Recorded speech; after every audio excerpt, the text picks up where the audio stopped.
নমস্কাৰ মৰমৰ ছাত্ৰ-ছাত্ৰীসকল মই অৰুন্ধতী ৰয় তোমালোক সকলোকে নতুন এটা ভিডিঅলৈ স্বাগতম জনাইছো আজি আমি পঢ়িম অষ্টম শ্ৰেণীৰ গণিতৰ অধ্যায় 11 নতুন এটা অংক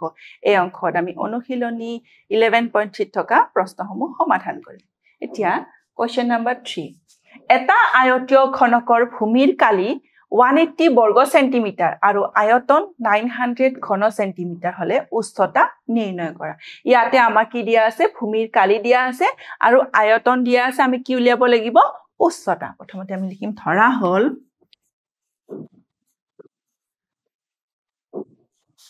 আয়তীয়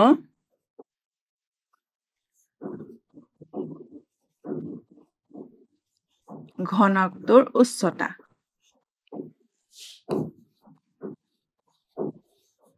equal to 8 centimeter.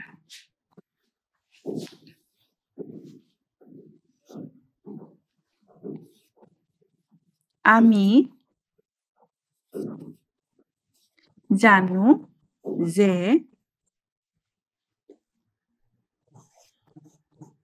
ভূমিৰ কালি পূৰণ উচ্চতা কৰিলে আমি কি পাম আয়তীয় ঘনকটোৰ আয়তন পাম আৰু ভূমিৰ কালি ইয়াতে কিমান দিয়া আছে 180 বৰ্গ সেন্টিমিটাৰ আৰু উচ্চতা কিমান ধৰিছো আমি 8 আৰু আয়তন দিয়া আছে 900 ঘন সেন্টিমিটাৰ ইয়াৰ পৰা আমি 8 ৰ মানটো উলিয়াম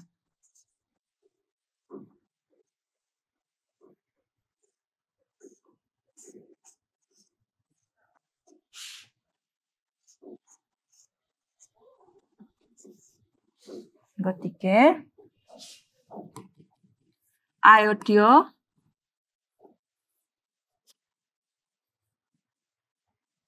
ঘনকটোৰ উচ্চতা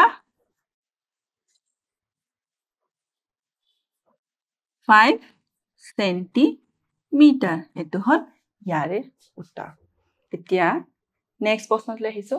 60 centimetre into 54 centimetre into 30 centimetre মাপৰ এটা খোলা আয়তীয় ঘনকত 6 সেন্টিমিটাৰ বাহুৰ কিমানটা ঘনক ভৰাব পৰা যাব এটা আমাক কি কৈছে আয়তীয় ঘনকৰ প্ৰথমতে আমি আয়তন উলিয়াম নেক্সট আমি ঘনকটোৰ আয়তন উলিয়াম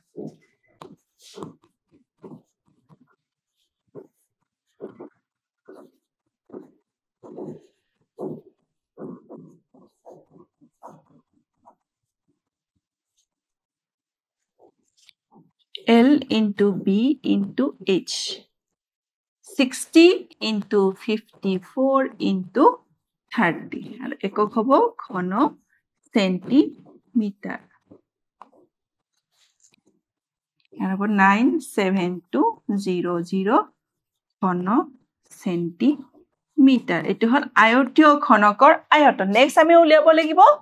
ঘনকটোৰ আয়তন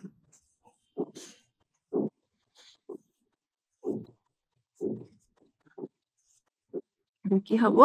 দিশ কিউব দিশ কিমান আছে 6 তো 6 কিউব ঘন সেন্টিমিটাৰ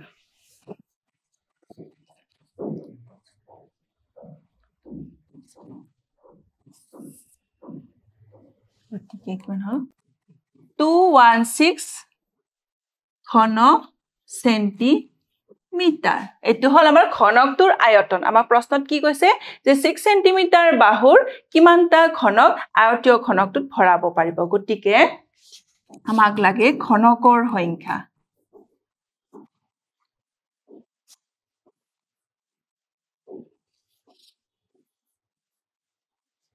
আয়তীয় ঘনকৰ আয়তনক আমি ঘনকৰ আয়তনেৰে হৰণ কৰিলে আমি ঘনকৰ সংখ্যা পাম এটোক যদি আমি 3 ৰে কাটো 3 7 গুণ 21 3 2 গুণ 6 3 3 গুণ 9 3 2 গুণ 6 3 4 গুণ 12 আকৌ নেক্সট 3 2 গুণ 6 3 4 গুণ 12 3 গুণ 3 3 8 গুণ 24 12 দে কাটিলে 12 2 গুণ 24 12 9 গুণ 108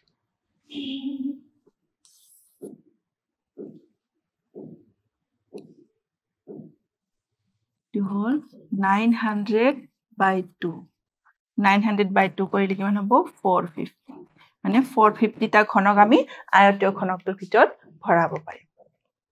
নেক্সট কোৱেশ্চন নম্বৰ 5 6 মিটাৰ ব্যাস আৰু 21 মিটাৰ গভীৰতাৰ গাঁত এটা খান্দিলে কিমান ঘনমিটাৰ মাটি ওলাব মানে ইয়াতে আমাৰ গাঁতটোৰ ব্যাস দিয়া আছে আৰু কি দিয়া আছে গভীৰতা দিয়া আছে আমাক কি উলিয়াব বলিছে গাঁতটোৰ মাটি খান্দিলে কিমান মাটি ওলাব অৰ্থাৎ গাঁতটোৰ আমি আয়তন উলিয়াব লাগিব ঠিকে গাঁতটোৰ আয়তন কি হ'ব পাই r square h 22/7 r মানে হল ব্যাসাৰ্ধ আমাক কি দিয়া আছে ব্যাস দিয়া আছে 6 মিটাৰ মানে 6/2 square into h 21 মিটাৰ গতিকে এটো কি হ'ব ঘন মিটাৰ 7 3 * 21 22 into 6/2 কৰিলে হ'ব 3 square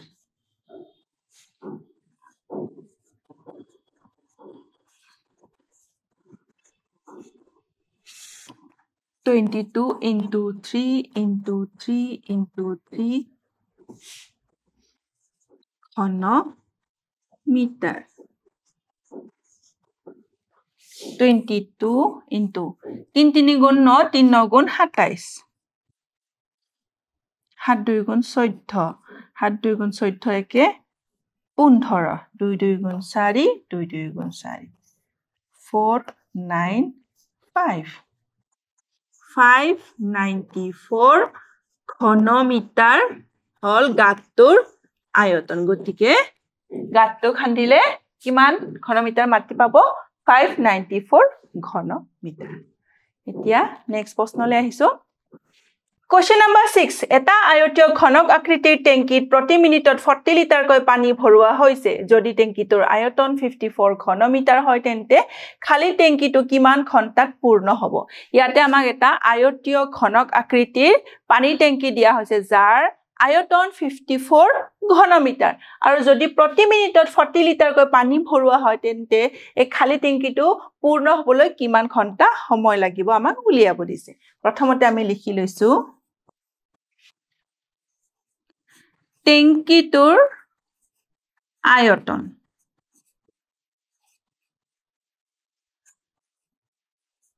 54 ঘনমিটাৰ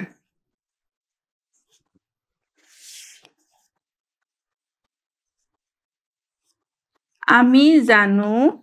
যে 1 ঘনমিটাৰ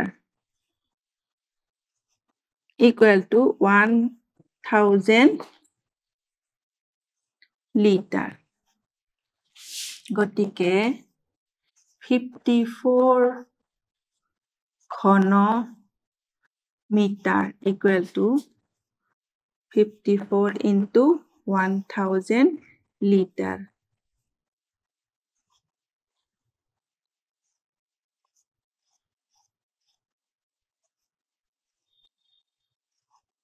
গতিকে আমি কি পালো 54 ঘনমিটাৰ মানে 54000 লিটাৰ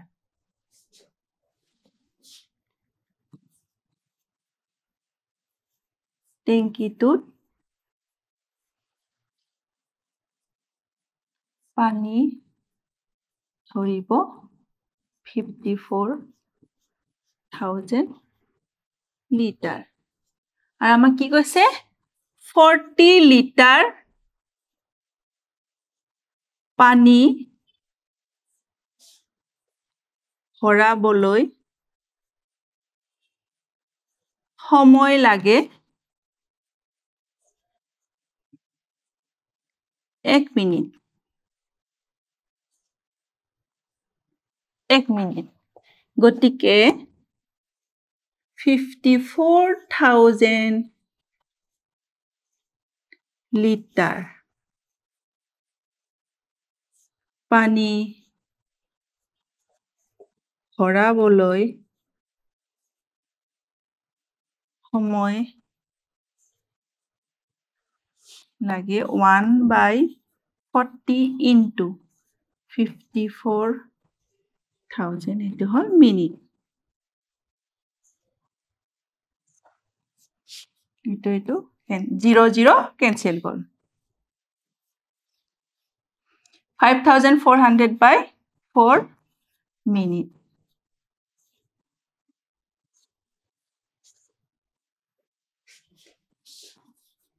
5,400 ক 4 আমি হৰণ কৰিম 4 1 গুণ 4 4 3 গুণ 12 4 5 গুণ 20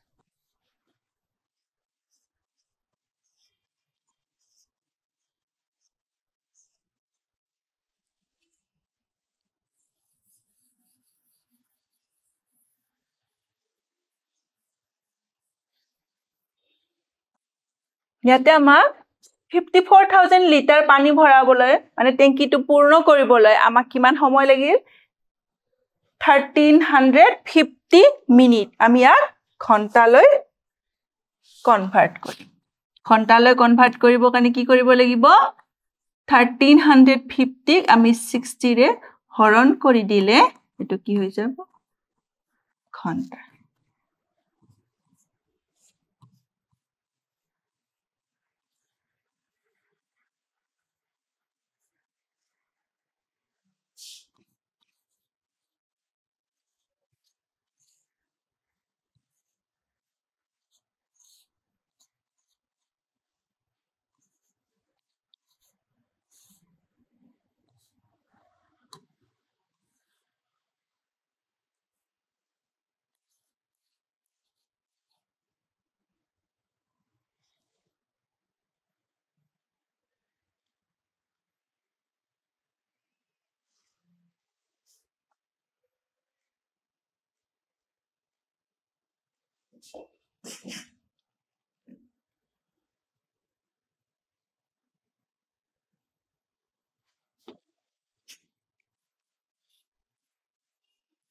$1,350 আমি 60 ৰে হৰণ কৰি দিলে এটো কি হৈ যাব ঘণ্টা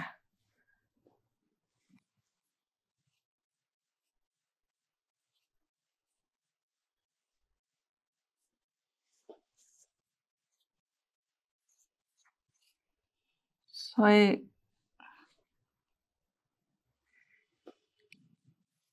1350 divided by 60 কৰিলে এটো কি হৈ গল ঘণ্টা 0 0 কেনসেল হৈ কিমান থাকিলে 1350 by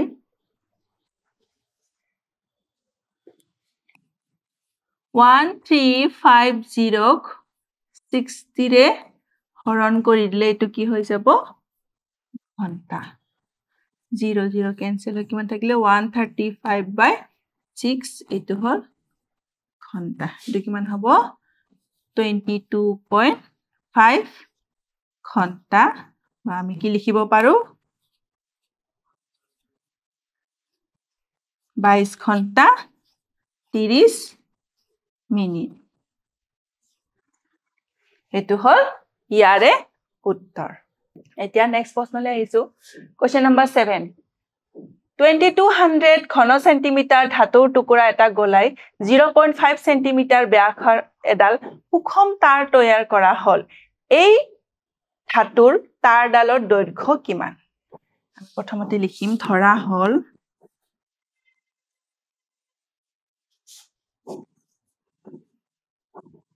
তাৰডালৰ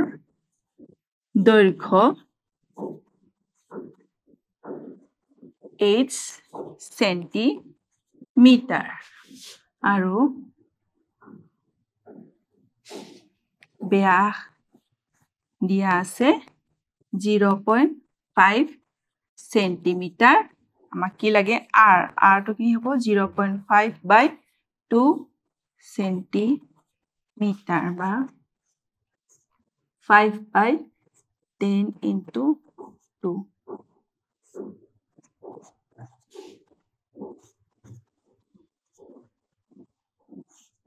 1/4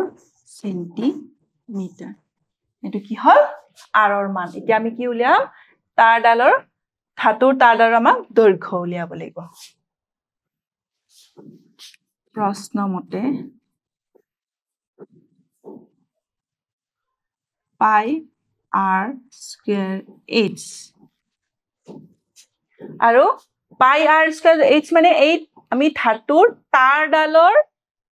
আয়তন আৰু এই ধাতুৰ টুকুৰাৰ আয়তন কি হ'ব একেই হ'ব গতিকে আমি ইয়াত কি লিখিম 2200 22/7 into r মানে কিমান পালো 1/4 square into h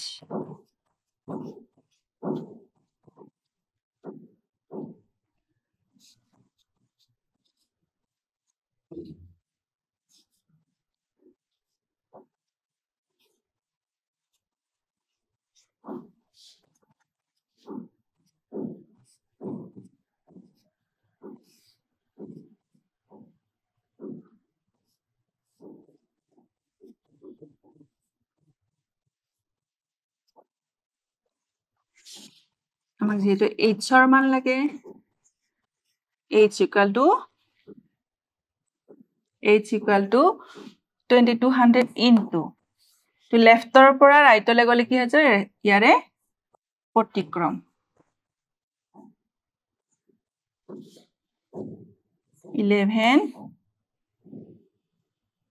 কাটিলে এটো 1 থাকিলে এতে কি হ'ব 2 h equal to 200 into 7 2 গুণ 14 14 4 গুণ 56 তো হ'ব 11200 গতিকে তাৰডালৰ উচ্চতা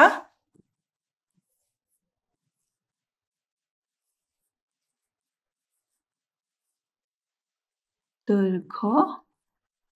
11200 সেন্টিমিটাৰ এটো হল ইয়াৰে উত্তৰ এতিয়া নেক্সট প্ৰশ্নলৈ আহিছো কোৱেশ্চন নম্বৰ 8 এটা আয়তীয় ঘনকৰ আয়তন 440 ঘন সেন্টিমিটাৰ আৰু ইয়াৰ ভূমিতলৰ কালি 88 সেন্টিমিটাৰ স্কয়াৰ হলে ইয়াৰ উচ্চতা উলিওৱা ধৰা হল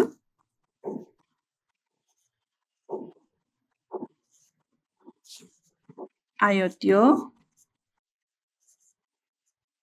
ঘনকটোৰ উচ্চতা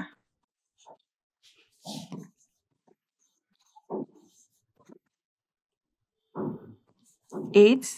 সেন্টিমিটাৰ গতিকে আমি জানো যে ভূমিতলৰ কালি পূৰণ উচ্চতা কইলে আমি কি পাও আয়তন পাও ভূমিতলৰ কালি কিমান দিয়া আছে 88 সেন্টিমিটাৰ স্কয়াৰ উচ্চতা আছে 8 সেন্টিমিটাৰ আৰু আয়তন আছে 440 ঘন centimetre h equal to 440 by 88 11 কাটিলে এটো হ'ব 8 এটো হ'ব 40 h equal to 5 গতিকে উচ্চতা হল 5 সেন্টিমিটাৰ এটো হল ইয়াৰে উত্তৰ আজিৰ অংকত আমি একেটা প্ৰশ্ন সমাধান কৰিলো পৰৱৰ্তী অংকত আমি বাকি থকা প্ৰশ্নবোৰ সমাধান কৰিম ধন্যবাদ